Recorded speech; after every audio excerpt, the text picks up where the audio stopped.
सुरेंद्र जी शक्ति वाहिनी से और हमारी प्रोटेक्शन ऑफिसर सुमन बालाजी और यहाँ सारे मीडिया कर्मी और पत्रकार भाइयों का मैं यहाँ पे स्वागत करता हूँ कि आज इस प्रेस वार्ता में आप सभी आए। आज जो हमारी WCD है महिला एवं बाल विकास, उन्होंने 27 नवंबर 2024 को एक दिल्ली में विज्ञान भवन में बाल विवाह मुक्त भारत का अभियान स्टार्ट किया है, जिसके द्वारा हम गांव-गांव में बच्चों को अवेयर करेंगे कि किसी भी लड़की की शादी 18 साल से कम उम्र की जो लड़की होगी उसकी शादी को रोका जाएगा और लड़का है उसकी 21 से कम नहीं होनी चाहिए। तो इस चीज़ को हम अवेयर करने के लिए स्कूलों में टीचरों से कांटेक्ट करेंगे, बच्चों से भी करेंगे और सांस्कृतिक कार्यक्रमों में भी इसके बारे में हम बताएंगे। और ऊपर से विभाग से हमें आदेश भी मिले हैं कि ज़्यादा से ज़्यादा इसकी रोकथाम करें अगर कहीं होता हुआ मिला भी है। अभी हमें जनौली में जैसे पता लगा था तो हमने मैडम को इन्फॉर्मेशन दी थी और मैडम ने मौके पर जाकर बाल विवाह को रुकवाया भी था। तो ऐसे कई हैं हमारे डिस्ट्रिक्ट में, फिर भी बाल विवाह के बहुत कम केसेज हैं, जिससे कि हमने लोगों को अवेयर किया है। उस अवेयर की वजह से ही बाल विवाह हमारे डिस्ट्रिक्ट में रुका हुआ है।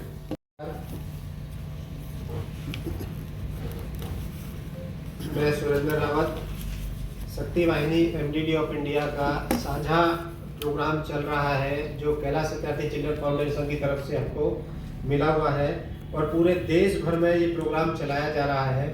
हम लोगों ने शुरू किया था 15 अक्टूबर 2022 को एक 50 गांव में एक कैंडल लाइट और जो एक मूवमेंट होती है वो गांव में पंचायत, आंगनवाड़ी, आशा वर्कर के साथ मिलकर के और 50 गांव में शुरू किया था। और आज धीरे धीरे हम लोगों ने पिछले साल में 100 गांव को टच किया था और इस बार हम लोग 50 गांव में हैं। और ये 27/11 को भारत सरकार ने, उसी को देखते हुए भारत सरकार ने जो शुरू किया है पूरे देश भर में बाल विवाह मुक्त भारत अभियान को लेकर के, कि पूरे देश में बाल विवाह को पूरी तरह से ख़त्म किया जाए और कोई भी बच्चा जो बाल विवाह के कारण दुनिया भर की जो परेशानियां आती हैं उसको ना फेस करे और बच्चा अच्छे पढ़े लिखे और एक अच्छा नागरिक बने। इसके लिए भारत सरकार ने 27/11 को शुरू किया है और ये जब तक चलेगा जब तक एक भी बच्चा बाल विवाह का, अगर किसी बच्चे का, एक बच्चे का भी बाल विवाह अगर हो रहा है तब तक ये मुहिम चलेगी भारत सरकार की तरफ से। और ये जिले में भारत सरकार ने लॉन्च किया था 27 तारीख को और पूरे जिले में सभी जगह पर इसकी शपथ हुई थी 27 तारीख को ही DM साहब की तरफ से। और अब ये जो पहले पंचायतों में, आंगनवाड़ी, आशा वर्कर, स्कूलों में, कॉलेज में और आपके कोर्ट में जो भी कम्युनिटी के जो जितने भी जगह हैं सभी जगह पर इसकी शपथ कराई जा रही है पूरे देश भर में। उसी को लेकर के हम पलवल में भी ये प्रोग्राम कर रहे हैं। लगभग हम लोगों ने अभी तक 50 गांव में टच किया है और 50 से ज़्यादा कम्युनिटी में स्कूल, कॉलेज और उसमें प्रोग्राम किए हैं और धीरे धीरे हम लोग लगातार इसको कर रहे हैं और इसी को लेकर के आगे हम लोग जा रहे हैं। इसमें शादी करते हैं जी, आप जो संस्था चला रहे हो नहीं होने देती, क्या आप रेस्पॉन्सिबिलिटी लेते हो उसको पालने की, आगे तक वो परिवार ना पाल पाए तो लड़की को? जी, इसका जवाब मैं दे देता हूँ जी। इसके लिए बाल कल्याण समिति जो है इसके लिए तैयार हुई है। अगर कोई किसी आर्थिक रूप से कमजोर है तो उस बच्ची की हम 4000 रुपये पर मंथ के हिसाब से उसकी पेंशन बांधते हैं। और शिक्षा में भी कमी कहीं आ रही है तो उसे शिक्षा की भी हम एडमिशन कराने में उसकी पूरी सहायता करते हैं। अगर बच्चे को रखने में भी अगर कोई परेशानी आ रही है तो उसके लिए बाल गृह सरकार ने तैयार किए गए हैं जिसमें पूरी सुविधाएं हैं।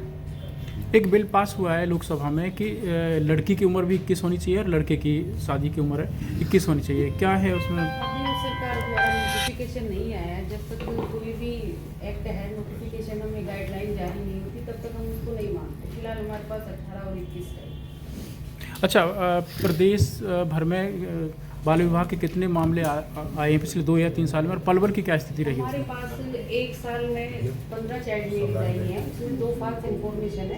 आफ्टर इंक्वायरी वो बालिग पाए गए और 13 हमने रुकवाई। पलवल की स्थिति क्या है पूरे प्रदेश में? पहले से बहुत कम है। पहले हमारे पास डाटा कम से कम 30-40 का होता था साल भर में, लेकिन अब बाल विवाह की बहुत कम शिकायत आ रही है। वो भी कुछ कंडीशन ऐसी होती है, जैसे सर ने कहा भी कि जैसे 2-3 लड़कियां हैं, कोई खर्चे से बचने के लिए एक साथ में शादी करना चाह रही है, तो ज़्यादातर कंप्लेन ऐसी ही होती है। हथीन क्षेत्र में क्या कार्रवाई रहेगी? चाइल्ड मैरिज एक्ट सभी पे समान रूप से लागू होता है। अभी भी शादियां चल रही हैं उधर तो? नहीं, वहाँ पर हम मौके पर जाते हैं, वहाँ अवेयर भी करते हैं, कई स्कूलों में भी गए हैं, और हमें जब भी कहीं से इंफॉर्मेशन मिलती है तो हम तुरंत एक्शन लेते हैं।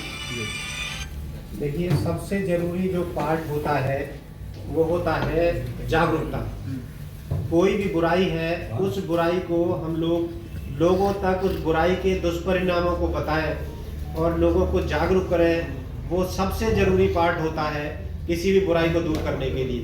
तो हमारा जो मेन उद्देश्य है वो है ये जो बाल विवाह है ना हो, क्योंकि जब तक रोकने की नौबत आती है, जिस टाइम पे बच्चे की शादी करने के लिए पेरेंट्स तैयार हो जाते हैं छोटे बच्चे की, और उस टाइम तक उनका बहुत सारा खर्चा हो जाता है, तो वो जो खर्चा है वो ना तो कोई उसको देता है, ना उसको कोई जिम्मेदारी लेता है, और बच्चे का वो पेरेंट्स का बहुत सारा जो खर्चा है वो उसमें वेस्ट जाता है, बहुत सारी चीज़ें। तो इसलिए हम लोगों का मेन उद्देश्य है वो है जागरूकता।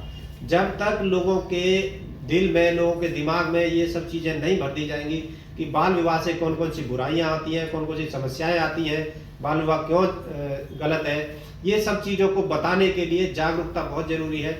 उसी पे हम लोग स्पीडली काम कर रहे हैं, और इसी कड़ी में हम आपको जो बुलाया है वो इसीलिए है कि आपका इसमें सबसे बड़ा योगदान होता है मीडिया का, क्योंकि जो चीज़ें हम लोग धीरे धीरे जाकर के बताएंगे वो आप एक ही दिन में बहुत सारे लोगों को जागरूक कर सकते हैं। तो इसीलिए आपसे ये वार्ता करने का हमारा जो ये मेन उद्देश्य है। बातचीत करें, कुछ सूचना